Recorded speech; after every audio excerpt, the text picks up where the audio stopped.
একটা অন্ধ সাহাবী এসে বলছেন, ইয়া রাসূলুল্লাহ,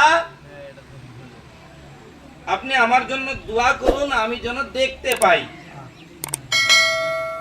আমি যেন দেখতে পাই, বিনাই আ যায়,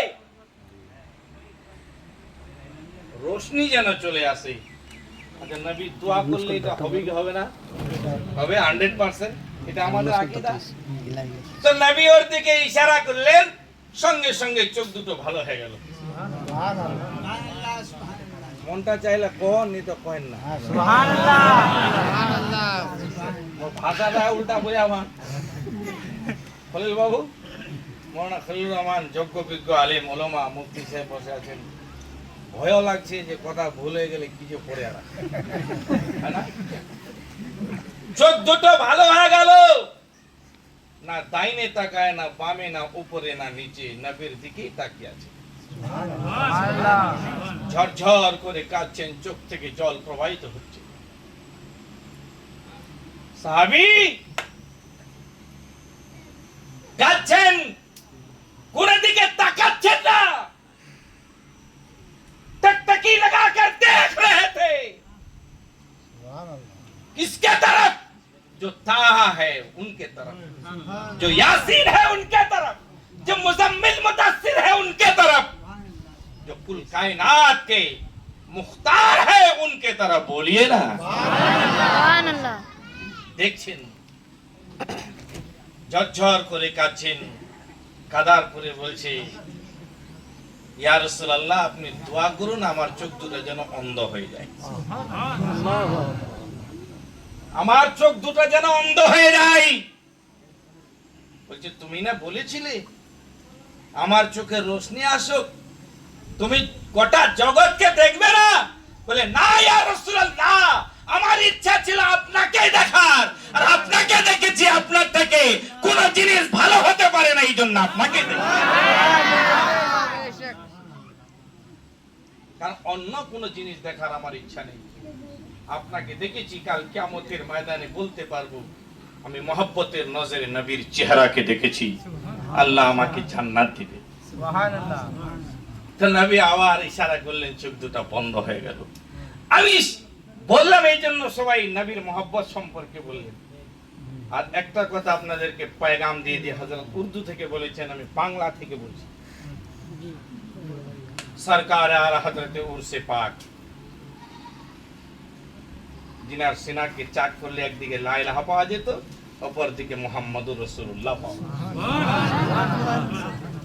বাড়িতে অবশ্যই ফাতিহা করবেন, দেখবেন ইনশাআল্লাহ আপনার বাড়িতে বরকত হবে। কোন দিন আছে ওটা? 25 তারিখ, বোধহয় 31 আগস্ট, 25 সফর, 31 আগস্ট। ওই দিন যে কোনো মুহূর্তে আপনি একটু জুলাপি নিয়ে এসে করুন, জল দিয়া করুন, তওবা করুন, ফাতিহা করুন। প্রতিটা বুজুর্গানের দিন আমাদের মাথার তাজ। হযরত উসমান গনি রাদিয়াল্লাহু তাআলা আনহু, তিনি যখন কবরস্থানে যেতেন, কচি বালকের মতো ডুকরে ডুকরে কাঁদতেন। এত কাঁদতেন, তেনার চোখ দুটো লাল হয়ে যেত, তেনার দাড়ি মোবারক ভিজে যেত, কুর্তা মোবারক ভিজে যেত। লোকেরা বলতেন, ওগো উসমান গনি রাদিয়াল্লাহু তাআলা আনহু, নবী তোমাকে জান্নাতি বলে ঘোষণা করেছে, তুমি কাঁদছো কেন? কিসের জন্য? হযরত উসমান গনি বলেছেন, কবর হলো প্রথম মঞ্জিল, কবর প্রথম মঞ্জিল। কবরে না ছেলে পাওয়া যায়, না মেয়ে পাওয়া যায়, না বাপ পাওয়া যায়, না স্ত্রী পাওয়া যায়, কাকও পাওয়া যাবে না। কবর এমন একটা দর্দনাক জায়গা। সবাই কাঁদলাম, যিনি দুনিয়া ছেড়ে কবরে গেলেন। বলুন তো, তিনার সঙ্গী কেউ গেছি? কি যাবে? হযরত উসমান গনি বলতেন, মানুষ যদি জানতো অন্ধকার কবরের কথাটা, তাহলে আল্লাহর ইবাদত থেকে গাফিল হতো। আপনি কবরস্থানে গেলেন জিয়ারত করতে, গেলেন কি গেলেন না? আমরা গেছি কিনা? হাও বলেন না জি। আরে কেউ যেতে পারি না, আলাদা কথা, কি আমরা যাই কি যাই না? কবরস্থানে আমরা গেলাম, দোয়া করলাম মৌলানা আব্দুর রহিম সাহেব কিবলা। এই দোয়াটা আল্লাহর কাছে পৌঁছাবে কি পৌঁছাবে না?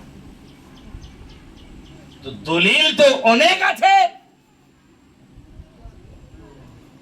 আজকে এই যে তালিব ইলমদেরকে দেখছেন না, এরা সকালে এসেছে, এদের মুখগুলো শুকায় গেছে। আমি এক সময় তালিব ইলম ছিলাম, বড় কষ্ট করেছি, আমরা জিহাদ করেছি। যদি মাছ খাওয়ার ইচ্ছা হয়েছে লজিংদারের বাড়িতে, বলতে পারিনি, যেটা ইচ্ছা ওটাই আমরা খেয়েছি, তাই নয়? এরা কিন্তু নিজের নফসের সঙ্গে জিহাদ করছে, নফসের সঙ্গে জিহাদ করছে।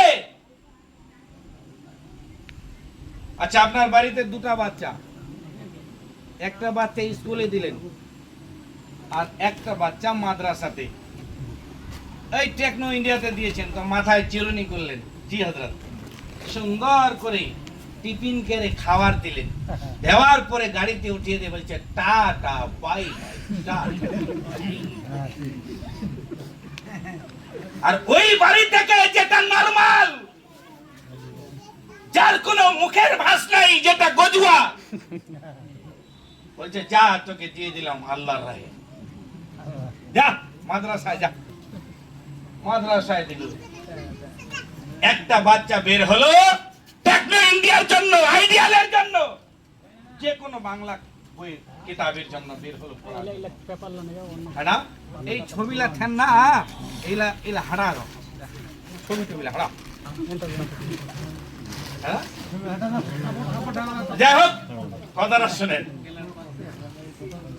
শেষ করে দিন। এই সময় তো হয়ে গেছে না, নামাজের সময়টা 2-4 মিনিট হজরত।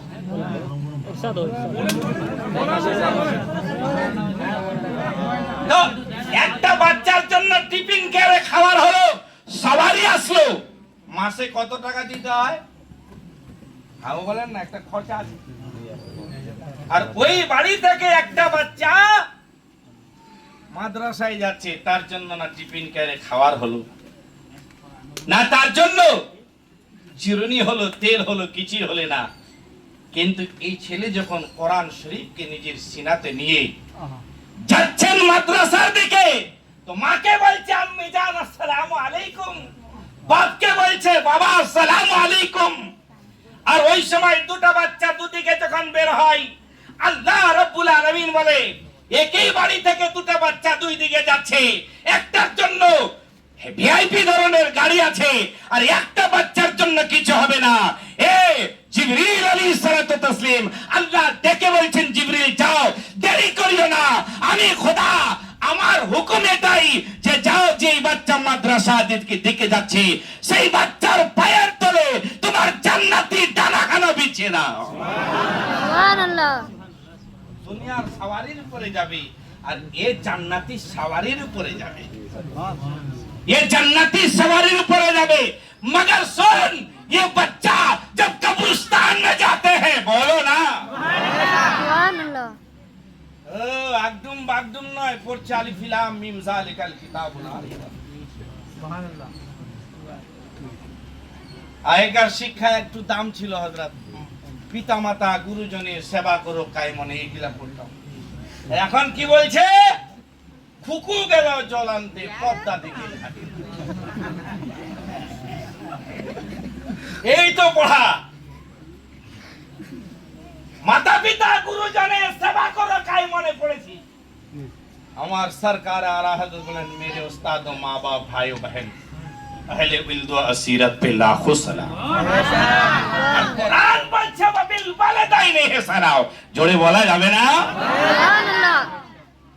এই বাচ্চারা যখন কবরস্থানে যায় না, এদের পায়ের বাদৌলতে আল্লাহ রাব্বুল আলামিন ওই মাইয়াতকে মাগফিরাত করে দেয়। সুবহানাল্লাহ।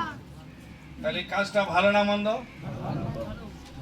কিছু লোক আছে যারা বলছে এগুলা কেমন করে কবরটাতে যাবে। ইলজামি একটা প্রশ্নের উত্তর দিয়েছেন আল্লামা আরশাদুল কাদরী সাহেব। তিনি বলেছিলেন, ধরে নেন ওই রকম লোক, মানি না এগুলা, মানি না, তুই না নি মানলে কি হবে, মুই তো মানি পারে। তোর মানা নেই কিছু, আমি মানবো। তো মুনাজারা শুরু হলো, মুনাজারা। আচ্ছা মনে করেন মোর বাপ মরে গেলেন, মোর বাপক যুগ তোর বাপকে ঠুকে যাওয়া রাগ লাগবে না? নাই লাগবে?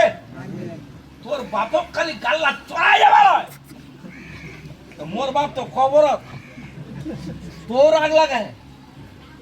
মোর মা খবর, তোর রাগ লাগে। দুই দিকে দুইজন মুনাজার। একটা মুনাজার হচ্ছে না ব্যাঙ্গালোরে চলছে, है ना?